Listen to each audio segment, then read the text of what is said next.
ಕರ್ನಾಟಕದಲ್ಲಿ ಮತದಾರರ ಪಟ್ಟಿ ಪರಿಷ್ಕರಣೆ ಪ್ರಕ್ರಿಯೆ ಅಂತ್ಯ ಆಗಿದೆ. ರಾಜ್ಯದಲ್ಲಿ ಬರೋಬ್ಬರಿ 85 ಲಕ್ಷ ಮತದಾರರ ಹಕ್ಕಿಗೆ ಕಂಟಕ ಎದುರಾಗಿದೆ. ಆಗಸ್ಟ್ 24ರಂದು ಕರಡು ಮತದಾರರ ಪಟ್ಟಿ ಬಿಡುಗಡೆ ಮಾಡಲಾಗುತ್ತೆ. ಕೆಪಿಎಸ್ಸಿ ನೇಮಕ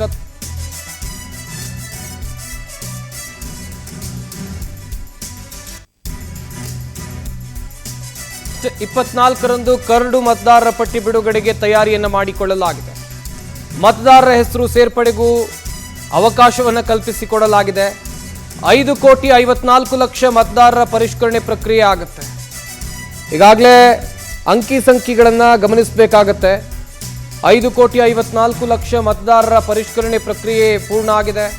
ಮೃತಪಟ್ಟ 16.38 ಲಕ್ಷ ಮತ್ತು 2 ಕಡೆ ಅಡ್ರೆಸ್ ಇರುವಂಥ 7.07 ಲಕ್ಷ ವೋಟರ್ಸ್ ಈ ಪಟ್ಟಿಯಿಂದ ಹೊರಗುಳಿದಿದ್ದಾರೆ. ಒಂದಕ್ಕಿಂತ ಹೆಚ್ಚು ಕಡೆ ಹೆಸರಿರುವಂಥ ಮತದಾರರ ಹೆಸರು ಕೂಡ ಡಿಲೀಟ್ ಮಾಡಲಾಗಿದೆ.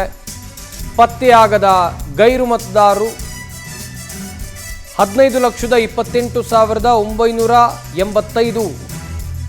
ಇತ್ತ ಶಾಶ್ವತವಾಗಿ ಸ್ಥಳಾಂತರಗೊಂಡವರ ಲೆಕ್ಕಾಚಾರವನ್ನು ಕೂಡ ಗಮನಿಸಬೇಕಾಗುತ್ತೆ. 65,61,607 ಜನ ಶಾಶ್ವತವಾಗಿ ಸ್ಥಳಾಂತರಗೊಂಡಿದ್ದಾರೆ. ಇದು ಮತದಾರರ ಪಟ್ಟಿ ಪರಿಷ್ಕರಣೆಯಲ್ಲಿ ಆಗಿರುವಂಥ ಬದಲಾವಣೆ. ಕಾಲ ಇನ್ನೂ ಮೀರಿಲ್ಲ. ನಿಮ್ಮ ಹೆಸರು ಸೇರ್ಪಡೆ ಮಾಡಬೇಕು, ಎಲ್ಲಾದರೂ ಬಿಟ್ಟೋಗಿದೆ ಅಂತ ಹೇಳಿದ್ರೆ ಮತ್ತೆ ಸೇರ್ಪಡೆ ಮಾಡೋದಕ್ಕೂ ಕೂಡ ಅವಕಾಶ ಇದೆ. ಅದಕ್ಕೂ ಕೂಡ ಚುನಾವಣಾ ಆಯೋಗ ಅವಕಾಶವನ್ನು ಕಲ್ಪಿಸಿಕೊಟ್ಟಿದೆ. ಇತ್ತ ಅಂಕಿ ಅಂಶಗಳನ್ನು ಕೂಡ ಗಮನಿಸ್ತಾ ಇರ್ಬೋದು. ಹಾಗೆಯೇ 85 ಲಕ್ಷ ಮತದಾರರ ಹಕ್ಕಿಗೆ ಕಂಟಕ ಬಂದಿದೆ ಅಂತ ಹೇಳಿದ್ರೆ ಹಾಗಾದರೆ ಏನು ಮಾಡಿದ್ದಾರೆ ಇವರು? ಅಷ್ಟೆಲ್ಲ ಹೆಚ್ಚುವರಿ ಮತದಾರ ಇದ್ರಾ ಅಥವಾ ಬೇಕಂತಲೇ ತೆಗೆದ್ರಾ? ಯಾಕಂತ ಹೇಳಿದ್ರೆ ಈ ವಿಚಾರವಾಗಿ ಆಗಿರುವಂಥ ರಾಜಕೀಯ ಇದೆಯಲ್ಲ, ದೇಶಾದ್ಯಂತ ಆಗಿತ್ತು ಇದೇ ರಾಜಕೀಯ. ಹೀಗಾಗಿ ಅನುಮಾನಗಳಿವೆ. 85 ಲಕ್ಷ ಮತದಾರರು ಎಲ್ಲಿ ಹೋದ್ರು ಅಂತೇಳಿ ಮಾಹಿತಿ ಕೊಡ್ತಾರೆ ನಮ್ಮ ಪ್ರತಿನಿಧಿ ಶಶಿಧರ್. ದೂರವಾಣಿ ಸಂಪರ್ಕದಲ್ಲಿ ಜಾಯ್ನ್ ಆಗ್ತಾ ಇದ್ದಾರೆ.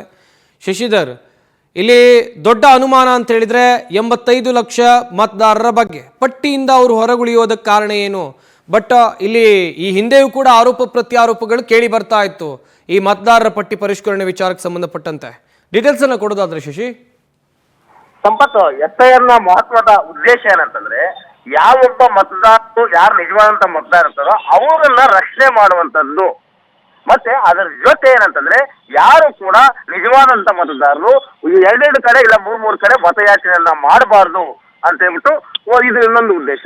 ಇನ್ನೊಂದು ಮಹತ್ವದ ಉದ್ದೇಶ ಏನಂತಂದ್ರೆ ಯಾರು ಕೂಡ ನಕಲಿ ಮತದಾನವನ್ನ ಮಾಡಬಾರ್ದು, ಅವರ ಹಕ್ಕನ್ನ ಅವರೇ ಚಲಾಯಿಸಬೇಕು ಅನ್ನೋದು ಕೇಂದ್ರ ಚುನಾವಣಾ ಆಯೋಗದ ಉದ್ದೇಶ. ಇದೇ ಕಾರಣಕ್ಕಾಗಿ 2002ರಲ್ಲಿ ಎಲ್ಲಿ ಮತಯಾಚನೆಯನ್ನ ಮಾಡಿದ್ರು ಅವರ ಕುಟುಂಬದ ಜೊತೆ ಯಾವ ರೀತಿಯಾಗಿ ಅವ್ರು ಸೇರ್ಕೊಂಡ್ರು, ಅವರ ಸಂಬಂಧ ಏನು ಅಂತ ಪತ್ತೆ ಹಚ್ಚಿದಾಗ ಎಲ್ಲಿಂದ ಮತದಾರರು ಬಂದ್ರು ಅಂತ ಹೇಳ್ಬಿಟ್ಟು ಸ್ಪಷ್ಟವಾಗಿ ಗೊತ್ತಾಗುತ್ತೆ. ಅದಕ್ಕೆ ಎಲ್ಲರ ಹತ್ರ ಕೂಡ ತಂದೆಯದೋ ತಾಯಿದೋ ತಾತದೋ ಅಜ್ಜಿದೋ ಯಾರ್ದಾದ್ರೂ ಒಂದು ಪ್ರೂಫ್ ಇರುತ್ತೆ. ಆ ಬ್ಯಾಂಕ್ ಪಾಸ್ಬುಕ್ ಆಗಿರ್ಬೋದು, ಇಲ್ಲಾಂದ್ರೆ ವೋಟರ್ ಐಡಿ ಇರ್ಬೋದು, ರೇಷನ್ ಕಾರ್ಡ್ ಆಗಿರ್ಬೋದು, ಇಲ್ಲ ಜಮೀನಿಗೆ ಸಂಬಂಧಪಟ್ಟಿದ್ದು ಯಾವುದೇ ಒಂದು ದಾಖಲೆಯನ್ನು ಕೊಟ್ಟು ಮತದಾರ ಪಟ್ಟಿಯಲ್ಲಿ ಸೇರ್ಕೊಂಡಿರೋದಕ್ಕೆ ಸಾಕ್ಷಿಯನ್ನ ಕೊಡಬೇಕು. ಈ ಕಾರಣದಿಂದಾಗಿ ಯಾವುದು ಇಲ್ಲ ಅಂತಂದ್ರೆ ಅವರು ನಕಲಿ ಮತದಾರ ಅಂತ ಸ್ಪಷ್ಟವಾಗಿ ಗೊತ್ತಾಗುತ್ತೆ. ಯಾಕೆ 1,08,00,000 ಜನ ಮತದಾರ ಮಿಸ್ ಆಗ್ತಿದ್ದಾರೆ ಅಂತಂದ್ರೆ ನಮ್ಮ ರಾಜ್ಯದಲ್ಲಿ ಬೇರೆ ಒಂದು ಇಲ್ಲೇ ವಲಸಿ ಸುಮಾರು 8, 9, 10, 15 ವರ್ಷಗಳಿಂದ ಇಲ್ಲೇ ಜೀವನವನ್ನು ಕಟ್ಕೊಂಡು ಇಲ್ಲಿ ಮತದಾನದ ಹಕ್ಕನ್ನ ಪಡ್ಕೊಂಡು ಇಲ್ಲೇ ಒಂದು ಮತಯಾಚನೆಯನ್ನ ಮಾಡ್ತಾ ಇದ್ರು. ಅಂತವರು ಈಗ FIR ಬಂತೋ ಯಾವಾಗ ಮತದಾನದ ಹಕ್ಕಿನ ಬಗ್ಗೆ ಅವರೆಲ್ಲರೂ ಕೂಡ ಅರಿವಾಗಿದೆ. ಹೀಗಾಗಿ ಒಂದು ಕಡೆ ವೋಟರ್ ಐಡಿ ಇದ್ರೆ ಮತ್ತೊಂದು ಕಡೆ ಡಿಲೀಟ್ ಆಗೋದು ಸಹಜ, ಆಧಾರ್ ಕಾರ್ಡ್ ಲಿಂಕ್ ಆದ್ಮೇಲೆ. ಇದೇ ಕಾರಣಕ್ಕಾಗಿ ಅವರ ಮೂಲ ಗ್ರಾಮ ಎಲ್ಲಿದೋ ಅಲ್ಲಿ ಮತದಾನದ ಹಕ್ಕನ್ನ ಉಳಿಸ್ಕೊಳ್ತಿದ್ರೆ ಇಲ್ಲಿ ಬಂದು ಏನ್ ತಾತ್ಕಾಲಿಕ ವಾಸವನ್ನ ಮಾಡ್ತಿರೋ ಇಂಥ ಜಾಗಗಳಲ್ಲಿ ಯಾರು ಕೂಡ ಮತದಾನದ ಹಕ್ಕನ್ನ ಪಡೆಯೋದಕ್ಕೆ ಇಚ್ಛೆ ಪಡ್ತಾ ಇಲ್ಲ. ಈ ಪ್ರಮುಖವಾದಂತ ಕಾರಣದಿಂದಾಗಿ ಯಾರೆಲ್ಲ ಬಾಡಿಗೆದಾರರಿದ್ರು, ಯಾರೆಲ್ಲ ಕೆಲಸ ಉಳಿಸ್ಕೊಂಡು ಬೆಂಗಳೂರಿಗೆ ಬಂದಿದ್ರು, ಅವ್ರು ಯಾರು ಕೂಡ ಬೆಂಗಳೂರಿನಲ್ಲಿ ಓಟ್ ಹಾಕೋದಕ್ಕೆ ಯಾರು ಕೂಡ ತಯಾರಿಲ್ಲ. ಇದೇ ಕಾರಣಕ್ಕಾಗಿ ಸಾಕಷ್ಟು ಜನ FIR ಪ್ರಕ್ರಿಯೆಯಲ್ಲಿ ಸರಿಯಾಗಿ ಸಹಕರಿಸಲ್ಲ. ಮತ್ತೆ ಹೋದಂತ ಸಂದರ್ಭದಲ್ಲಿ ಏನು ಬೀಸ್ಗಳು ಅವರು ಮನೆ ಬಾಡಿಗೆದಾರಿರ್ತಾರೆ, ಬೇರೆ ಕಡೆ 2-3 ವರ್ಷ ಆದ ಕಡೆ ಬೇರೆ ಕಡೆ ಬಾಡಿಗೆ ಹೋಗಿರ್ತಾರೆ, ಇಲ್ಲ ಕೆಲಸನೇ ಚೇಂಜ್ ಮಾಡ್ಕೊಳ್ತಾರೆ.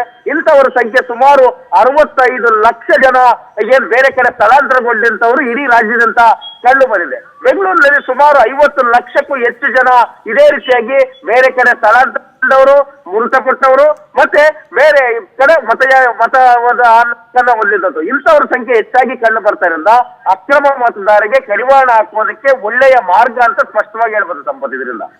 ಥ್ಯಾಂಕ್ ಯು ಶಶಿಧರ್ ತಮ್ಮೆಲ್ಲ ಡೀಟೇಲ್ಸ್ಗಾಗಿ.